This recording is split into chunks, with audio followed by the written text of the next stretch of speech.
తెలంగాణలో జరిగిన అసెంబ్లీ ఎన్నికల్లో కాంగ్రెస్ విజయంతో అధికారంలోకి వచ్చింది. ఇప్పుడు అదే రీతిలో లోక్సభ ఎన్నికల్లో మెజార్టీ సీట్లు గెలవాలని చాలా పగడ్బందీగా వ్యూహం రచించిన సీఎం రేవంత్ రెడ్డి టీం గత ఎన్నికల్లో దక్షిణ తెలంగాణలో పార్టీ బలోపేతం చేసిన విషయం తెలిసిందే.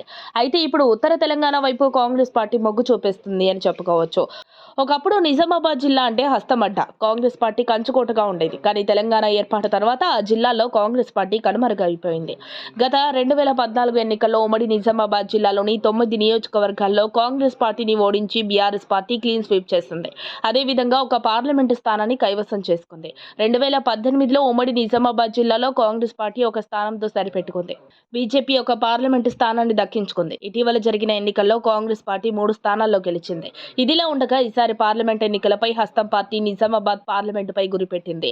6 పార్లమెంటు ఎన్నికల్లో మెజార్టీ సీట్లు గెలిచి పంతం నెగ్గించుకోవాలని చూస్తోంది. దానికి తగ్గట్టుగా ముందుకు కదులుతోంది. భాజపా నుంచి కవిత పోటీకి దూరంగా ఉంటుందని సమాచారం. గులాబీ అధినేత కేసీఆర్ అభ్యర్థి కోసం గాలిస్తున్నట్లు ప్రచారం జరుగుతోంది. బీజేపీ అధిష్టానం ఇప్పటికే ధర్మపురి అరవింద్కి ఎంపీ టికెట్ కన్ఫర్మ్ చేసినట్లు తెలుస్తోంది.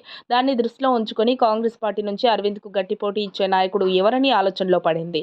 ఉమ్మడి జిల్లాలో బలమైన నాయకుడు ఎవరున్నారా అని ఆలోచిస్తున్న తరుణంలో ఆరెంజ్ ట్రావెల్స్ అధినేత ముత్యాల సునీల్ కుమార్ రెడ్డి పేరు తెర మీదకి వచ్చింది.